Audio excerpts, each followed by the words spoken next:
Ang sansinukob ay mas kakaiba kaysa sa unang tingin. Sa Mars, may mga misteryosong bagay silang nakita at sa kalawakan, tumatanggap ng kakaibang signal ang mga aparatong tulad ng Voyager 1. Maaring mas komplikado ang mga batas ng espasyo kaysa sa 3 dimensyon na nakasanayan. Sa likod ng ganitong misteryo, madalas may totoong paliwanag na nakatago. Sa video na ito, susubukan nating alamin kung ano talagang nangyayari. Karugtong, babala, may natuklasang artificial na bagay sa Mars. Ano ito? Mensahe ba ito mula sa mga alien? O palatandaan ng paparating na apokalipsis? Ganyan din karaniwang tunog ng mga headline sa pahayagan ng mahilig sa conspiracy theory at reptiliano, pero hindi tayo ganon.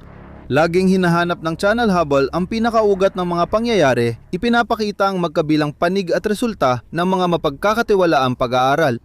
Alam ng lahat na wala pang sinumang nakabisita sa ibang bagay sa kalawakan maliban sa buwan. Ngunit ang bakas ng tao ay naroroon pa rin kapwa sa loob ng solar system at lampas pa rito. Habang inihahanda ni Elon Musk ang isang misyon ng tao papuntang Mars na inaasahang magiging isang tunay na sensasyon, maraming mga probe nang nanatili sa pulang planeta sa loob ng maraming taon ng astronomical na pananaliksik at hindi na kailanman babalik sa daigdig. Alam ng mga ahensyang pangkalawakan ito, pero minsan nagugulat pa rin sila kung saan nanggaling ang mga nakikitang bahagi ng aparato sa patay na ibabaw ng Mars. Isang araw, sa isang lokasyon ng malikabok na kapitbahay natin, may naitalang silindrong artipisyal na bagay na kumikislap sa araw at namumukot tangi sa gitna ng mga bato. Paano napunta ang pirasong ito sa pulang planeta at ano pang mga sorpresa ang naghihintay sa atin? Sa totoo lang, pwede nating tawaging conditional na tinitirhan ng Mars dahil madalas nang natutuklasan ang bakas ng ating sibilisasyon sa mga kalawangin nitong burol. May ilang probe na aktibong nagsasaliksik sa Mars, habang ang iba ay matagal nang hindi gumagana at nakabaon na sa buhangin. Kawili-wili, umaabot na sa mga 7 tonelada ang kabuuang bigat ng mga bagay na ito ngayon. Simula noong 1976 na probe mula sa daigdig ang bumisita sa pulang planeta na may iba't ibang antas ng tagumpay. Siyempre, hindi nila maiwasang mag-iwan ng bakas sa ibabaw ng Mars. Dahil dito, mahalaga rin ang paglitaw ng mahiwagang silindro. Malamang ito ay takip na nahulog mula sa Viking 2 probe noong paglapag nito. Pag-usapan natin lahat isa-isa. Ang sasakyang pangkalawakan ay ipinadala sa Mars sa ilalim ng Amerikanong Viking program at nagtrabaho roon ng higit sa 19 na buwan. Binubuo ang istasyon ng orbital at landing modules at nasira ang una 2 taon ng mas maaga. Noong Setyembre 3, 1976 bumaba ang Viking 2 sa Utopia. Nagtanggal ito ng ballast at nagbukas ng parachute para pabagalin ang pagbaba at ligtas na makalapag. Ito ay isang medyo kakaibang lugar na may diametrong 3,300 kilometer na puno ng mga bato ng iba't ibang laki. Halos walang crater rito at nasa hilagang hemispero ng Mars ang Utopia. Ayon sa lahat ng palatandaan, ito ay isang sinaunang impact crater na sobrang laki kaya mahirap makilala. Dahil pare-pareho at malungkot ang tanawin dito, hindi nakapagtaka na napansin ng mga siyentipiko ang isang maliit na silindro sa larawan ng probe na ipinadala sa daigdig. Ang totoo niyan, ang pangunahing gawin ng Viking 2 ay ang pagkuha ng mga sampol ng lupa. Ginamit ang sample collector na may espesyal na takip kapag hindi ginagamit para sa layuning ito. Ngunit pagkahanda ng kagamitan, otomatikong tumalsik ang takip at tumama sa kalapit na bato. Kaya naman, naiwan ang bahaging yon sa Mars tulad ng mismong Viking 2. Karaniwan ang sitwasyong ito dahil bawat spacecraft at bahagi nito ay nagkakaroon ng permanenteng tirahan sa disyertong bahagi ng pulang planeta paglapag nila. Siyempre, ang 30 sentimetrong takip ay masyadong maliit para makita mula satellite. Pero ang spacecraft na Spirit na lumapag sa Mars noong ika-4 ng Enero 2004 ay talagang pwedeng makita. Ngayon, natabunan na ng bronze na buhangin ng probe sa Gusev Crater at mistula ang ordinaryong bato na lang ito. May mga panahon na ang spacecraft ay sobrang produktibo at lumampas pa ng maraming beses sa itinakdang oras ng ahensya. Si Spirit ay gumana hanggang 2010 kahit na inaasahan na tatagal lang ito ng hindi hihigit sa 90 sol o 20.25 araw sa Earth. Ang Gusev Crater ay isang kawili-wiling lokasyon na maaring minsan ay naging isang lawa. Ngunit naglakbay rin si Spirit sa labas ng pinaniniwala ang sinaunang anyong tubig. Ginawa niya ang lahat para malibot ang mga crater at burol sa paligid. Sa kasamaang palad, mabilis at malaki ang epekto ng mga bagyo sa kakayahan ng solar panel na mag-ipon ng enerhiya. Ngunit nakabawi pa rin ba siya? Kamangha-mangha, pero kahit sa Mars, epektibo pa rin ang kasabihang apoy laban sa apoy. Ang mga dust devils, maliliit na ipo-ipo na dumadaan sa planeta, ay tumulong maglinis ng baterya kaya napahaba ang buhay ng Spirit na sondang pangkalawakan. Ang huling sesyon ng komunikasyon sa Mars rover ay naganap noong ika-22 ng Marso, 2010. Malamang nasira ang sondang pangkalawakan dahil sa baterya at bago ito, naipit rin ito sa buhangin ng Mars. Hindi na nakawala si Spirit sa impyernong bitag at nananatili pa rin siya sa ilalim ng sand dune malapit sa malaking formasyon na home plate. Natabunan ng makapal na alikabok. Ano pang mga sasakyang pangkalawakan ang nawasak sa Mars? Una, dapat isaalang-alang ang mga nabigong pagtatangka ng malumanay na paglapag sa pulang planeta, kabilang ang mga sumusulod na probe. MAS-2. Matatagpuan ang mga labi sa Santiterra. Ito rin ang unang artipisyal na bagay na nakarating sa ibang planeta ng solar system maliban sa daigdig. MAS-3. Natuklasan ng Mars Orbiter Satellite ang kanyang mga labi sa ilalim ng crater ng Ptolemaios. Soviet na Mars 6. Nagiwan ng 4 na metrong crater sa Mare Erythraeum matapos bumagsak. Mars Polar Lander. Pumasok sa atmosfera ng kulang planeta at nawala. Hanggang ngayon, misteryo pa rin ito. Deep Space 2 na lumahok sa programa ng NASA na bagong milenyo ay nagkaroon ng malubhang pagbagsak sa pulang planeta. Britannicong Beagle 2 matagumpay na nakalapag sa ibabaw ng Mars, ngunit hindi na nagpadala ng signal. Halos hindi nasira ang probe na natagpuan lamang makalipas ang 12 taon noong 2015. Schiaparelli, bumagsak sa ibabaw ng pulang planeta habang nauhulog mula sa taas na 4 na kilometro. Ngunit hindi lang iyon, sa mga bunganga at bundok ng ating kapitbahay, makikita ang mga sasakyang pangkalawakan na sa iba't ibang dahilan ay tumigil na sa operasyon. Ang pinakamatanda sa mga probe ay si Opportunity noong 2004 na matagumpay na lumapag sa crater ng Eagle sa Meridiani Planum. Nilibob ng aparato ang maraming bunganga, nalampasan ang ilang mga bagyong may alikabok, ngunit ang huling napakalaking ipo-ipo na kasing laki ng Hilagang Amerika na inabutan ang Mars rover sa lambak ng Perseverance ang naging dahilan ng kanyang pagkasira. Pinaniniwala ang nagyelo si Opportunity dahil hindi makapasok ang araw sa makapal na alikabok para maabot ang baterya niya. Hanggang ngayon, makikita pa rin sa Mars ang bakas ng sondang ito. Akala mo ba walang buhay sa pulang planeta? Sa pagkakaintindi natin, wala. Pero narito pa rin si bakal na Phoenix. Inilunsad ng NASA ang Mars rover noong 2007 at nagsimulang maglibot sa rehiyong polar ng Mars matapos ang 1 taon. Ito ang unang aparato na nakatuklas ng tubig sa tila patay na ibabaw ng ating batong kapitbahay. Sa kasamaang palad, nanatili si Phoenix sa nagyayelong artiko ng Mars at hindi muling nabuhay mula sa abo, gaya ng alamat. Lahat ba ng mga Mars rover ay nauuwi lang sa pagkawasak, nagyayelo o natatabunan ng alikabok? Hindi. Sa ngayon, may 5 aktibong probe sa Mars at isa rito ang nagsasagawa ng unang paglipad sa atmosfera ng pulang planeta. Dahil sa tagumpay ng makabagong Mars helicopter, ginagawa ngayon ng proyektong Dragonfly para pag-aralan ng Titan.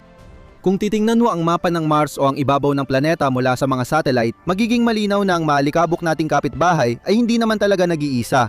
Sa mga lambak nito, aktibong gumagala ang iba't ibang mga probe, Curiosity, Insight, Perseverance, Ingenuity at Tianwen-1.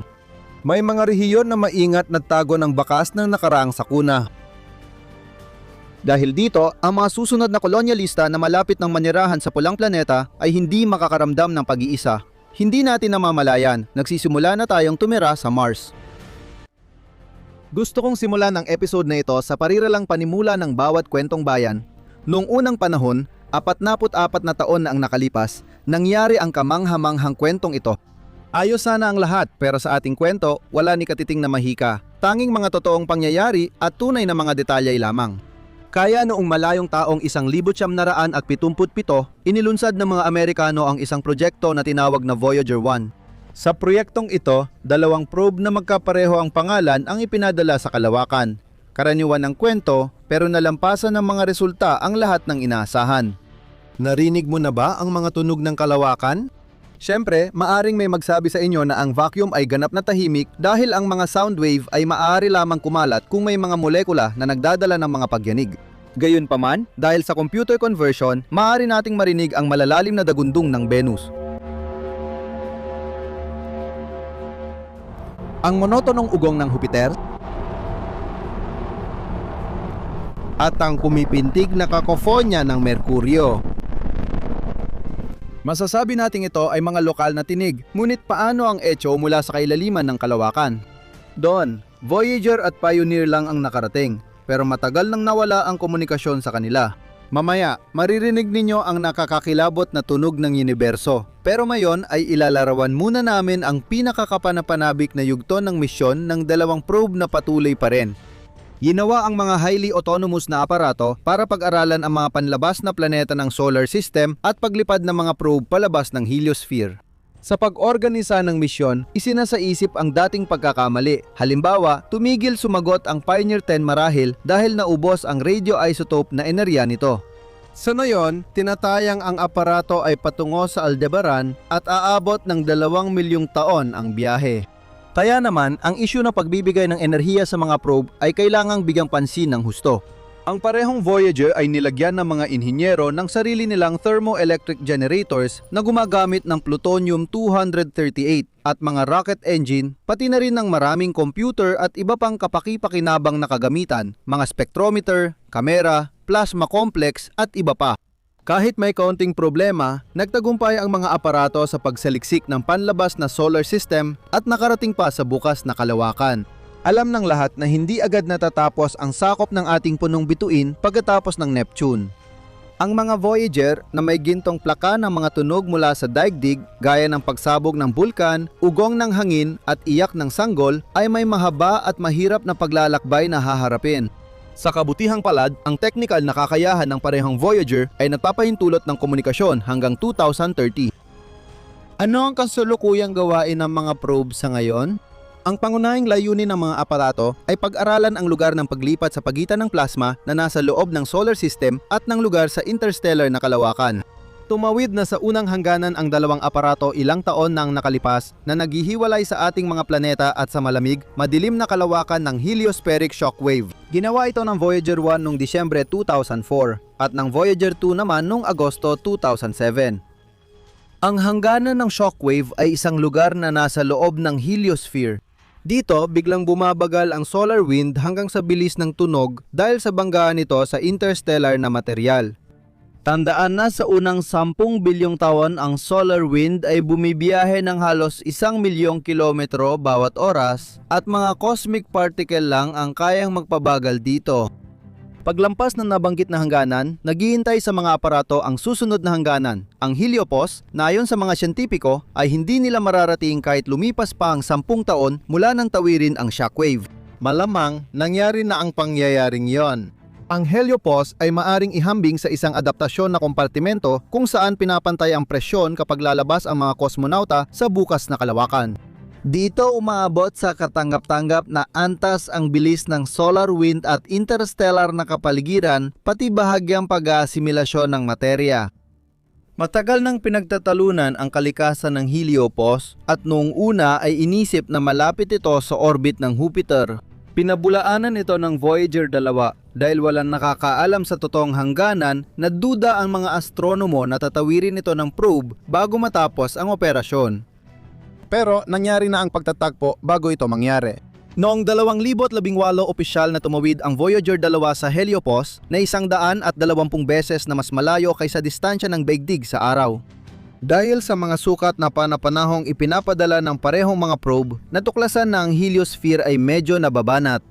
Kapag aktibo ang araw, ito'y lumalaki parang lobo tapos bumabalik sa dating laki.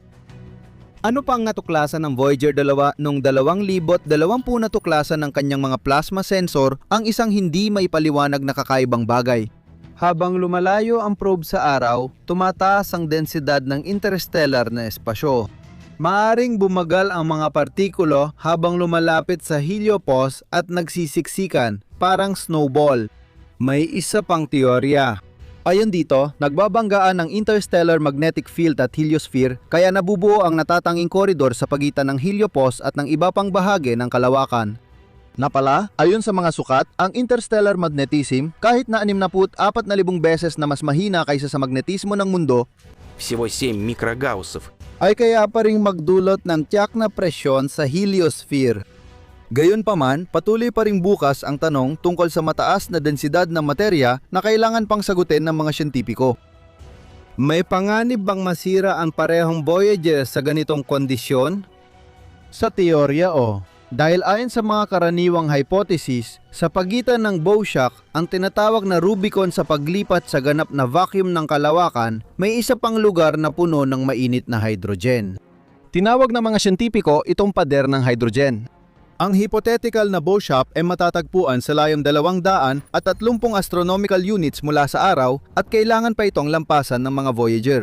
Bagaman maraming astronomo ang naniniwalang katang-isip lang ang hangganang ito. Gayunpaman, balikan natin ang mga Voyager. Nasaan na sila ngayon? Noong 2012, nakarating na sa hangganan ng interstellar medium ang unang aparato. Naitala ng mga sensor ang pagtaas ng galactic rays at kalaunan, biglang pagbaba ng solar wind particles. Ang datos na ito ay matibay na ebidensya na sa wakas ay umalis na ang probe sa heliosphere. Dito mismo, nagtala ng kakaibang tunog ang aparato. Isang walang tigil na ugong na napuputol ng matinis na sipol.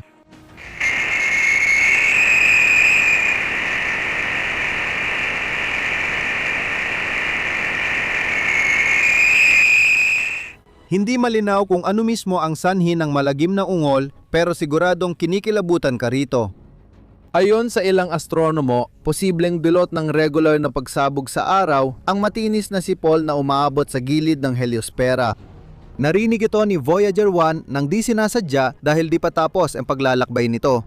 Abutin ng 40,000 taon bago ito dumaan malapit sa red dwarf star na Gliese 445 na papalapit sa araw at magpapatuloy itong maglakbay magpakailanman sa ating kalawakan.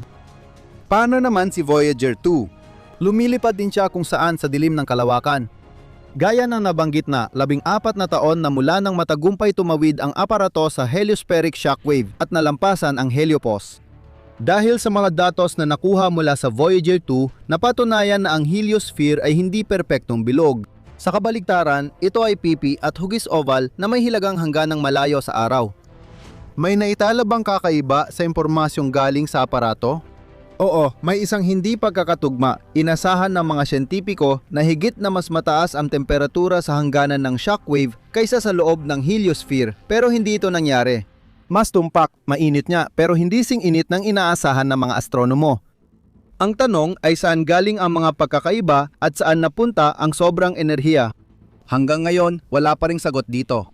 Ang pangalawang Voyager ay kasalukuyang nasa humigit kumulang 20 bilyong kilometro at tsak na patungo sa Oort cloud na mararating nito makalipas ang 3 siglo.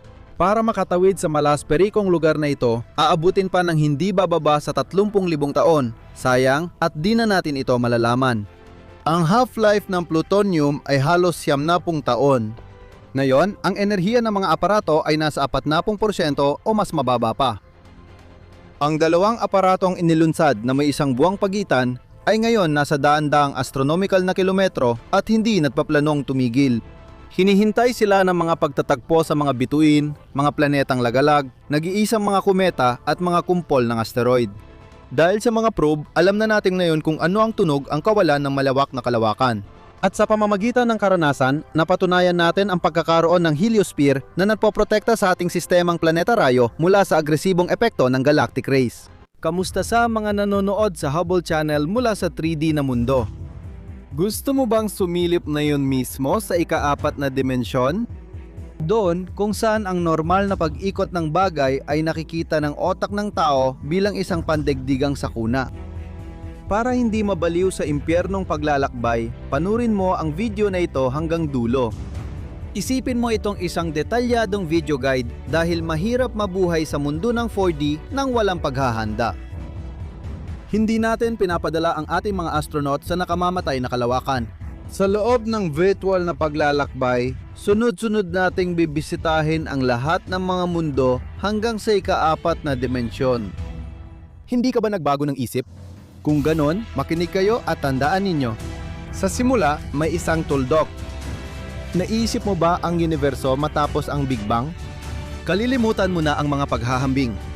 Ngayon, hindi tungkol sa misteryosong larangan ng singularidad ang pag-uusapan natin, kundi tungkol sa mga geometrikong espasyo. Ang isang nag-iisang tuldok sa isang patag ayon sa definisyon ay zero-dimensional dahil wala itong haba, lapad o taas. Tingnan mo itong mabuti. At maligayang pagdating sa espasyo bilang zero. Kailangang tanggapin ang isang malungkot na katotohanan. Nakakabagot at pare-pareho ang zero-dimensional na mundo. Walang galaw at limitado lang ang pananaw dito. Mas mabuting umalis na tayo habang aktibo pa ang mga neuron natin at tumatanggap ng impormasyon. Kakailanganin pa natin ito mamaya. Paano tayo lilipat mula zero-dimensional na espasyo papuntang 1D? Napakadali lang yan. Kumuha tayo ng lapis at gumuhit ng tuwid na linya mula sa tuldok. Narito tayo sa isang dimensyong realidad dahil ang tuwid na linya ay may iisang katangian lang, haba. Sa kasamaang palad, ang mundo ng 1D ay kasing lungkot at walang kulay. Dito, posible lang gumalaw pasulong o paatras sa guhit na linya. Kaya bago pa tayo maging isang walang saysay na haligi ng Mercury, subukan nating mabilis na lisanin ang tigang na isang dimensyon. Maaaring sa 2D na espasyo ay mas epic ang tanawin na naghihintay sa manlalakbay? Tingnan natin na yon. Hindi mahaba ang daan papunta doon. Gumagawa lang tayo ng parihaba gamit ang linya. Ngayon, may dalawa na tayong parameter, haba at lapad. Gamit ang mga ito, pwede na tayong lumikha ng kapaki-pakinabang na bagay. Alalahanin na lang natin ang mga medyo masiglang mundo ng pixel games tulad ng malungkot na Yuminiki o masayahing Super Mario. Kung mapunta ang tao sa ganitong realidad, tiyak hindi siya komportable. Kahit subukan nating huwag pansinin ang walang tigil at nakakainis na ingay, makakaramdam pa rin tayo ng kakaibang pakiramdam, lalo na kapag tumingin tayo sa mga bagay sa gilid dahil imbes na mga nilalang at bagay, puro mga isang dimensyong guhit lang ang makikita natin. Ganyan ang mundong patag na tinatawag na 2D. Kung pipisatin natin ang mundo parang lata ng sardinas, pwede nating gawing 2 dimensyon ang 3 dimensyong realidad. Habang di pa nangyayari iyon, mabuting umalis na tayo. Para makabalik sa nakasanayang 3D na espasyo, sapat ng gumuhit ng mga tuwid na linyang perpendicular sa patag na guhit. Magkakaroon tayo ng parallelepiped na bukod sa haba at lapad ay may taas din. Ayan, nasa bahay na tayo. Matapos ang mga hindi magiliw at banyagang mundong ito, parang ayaw mo nang iwan ang sariling pamilyar na mundo. Ang layunin ng ating paglalakbay ay ang espasyong may 4 na dimensyon. Kaya magpapatuloy tayo sa ating paglalakbay. Para sa simula, isipin mo, ano ang nagpapahintulot sa atin na makita ang mundo bilang may lalim? May isang kawili-wiling katangian. Ang mata ng tao ay kayang makakita ng mga hindi gumagalaw na bagay na may haba, lapad at taas bilang 2 dimensyon lamang. Tignan mong maigi ang nakapirming larawan sa monitor. 2D na projection lang ng mga 3D na bagay ang nakikita mo. Kung kaya nating makita ang paligid sa 3D, mapapansin natin lahat ng nasa ating paningin walang sobra o kulang. Ang halimbawang ito ay perpektong paliwanag sa phenomenon na ito. Isipin ang kwarto na may kahong nakatago sa likod ng aparador. Kung mayroon tayong paniking may 3 dimensyon, makikita natin ang parehong kahon at aparador ng sabay. Pero hindi yon posible. Sa paggalaw ng mga bagay sa espasyo, natutuklasan natin ang katotohanan. Eureka! Nasa 3D reality pala tayo. Sa totoo, sa 2D na espasyo, ganun din ang nangyayari sa mga naninirahan doon. Hanggat hindi pa gumagalaw ang bagay, nakikita nila ito bilang 1D. Halimbawa, ang parallelepiped na iginuhit natin kanina para bumalik sa mundo nito, hindi yon may isip ng mga naninirahan sa 2D reality. Nangyayari ito dahil di kayang isipin ang labas sa batas ng kanilang mundo. Ang kakulangan ng impormasyon ang dahilan kaya hirap ang tao maunawaan ang tinatawag na 4D na espasyo. Naiintindihan ng tao ang katangian ng sariling tatlong-dimensional na mundo dahil ito ay nahahawakan. Maraming spatial vectors sa paligid pero hindi nakatuon ang ating kamalayan para maramdaman ang mga ito. Dapat nating tandaan, kung hindi natin kayang isipin ang isang bagay, hindi ibig sabihin na wala yon. Kaya ba nating isipin ang ikaapat na dimensyon nang hindi gumagamit ng droga? Pinakamalinaw na ipinapakita ng Tesseract ang geometriya ng 4D, isang kakaibang hugis na tinatawag ding hypercube. Katulad ito ng karaniwang kubo pero inangkop sa ikaapat na dimensyon. Madaling gawin ang ganitong hugis, ngunit dapat tandaan na ang karaniwang kubo ay maaring umiral kahit saan, ngunit nag-iiba ang itsura depende sa lugar. Halimbawa, sa espasyo ng 0D ito ay ang mismong tuldok na binanggit sa simula ng video. Para gawing isang one-dimensional na kubo ito, kailangan mong gumuhit ng isa pang tuldok at pagdugtungin ang mga ito ng isang linya. Sa 2D na mundo, dapat mong ulitin at pagdugtungin muli ang mga tuldok na iginuhit mo. Ang resulta ay isang patag na parisukat na siyang katumbas ng karaniwang kubo sa dalawang dimensyon.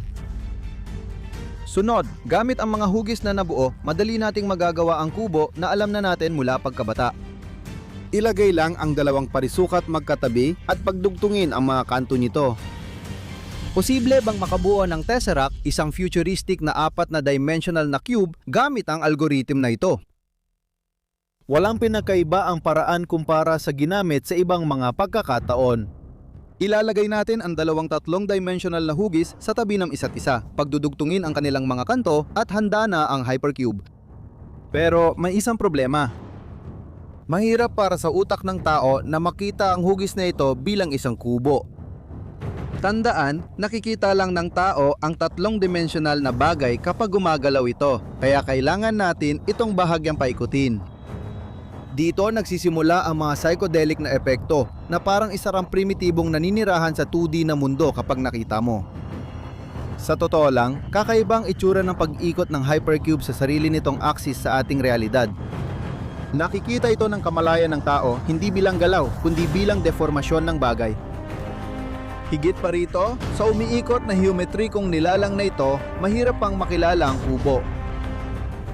Mas kapanapanabik isipin kung anong mangyayari sa taong aksidenteng napunta sa 4D na espasyo pero patuloy pa ring nakikipag-ugnayan sa 3D na mundo. Ang ganitong tao ay ituturing natin na banal na anyo ng pagkakatawang tao.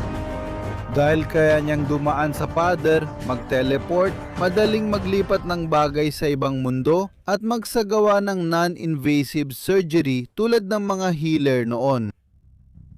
At ngayon, para makahinga muna tayo, pag-isipan ninyo ito.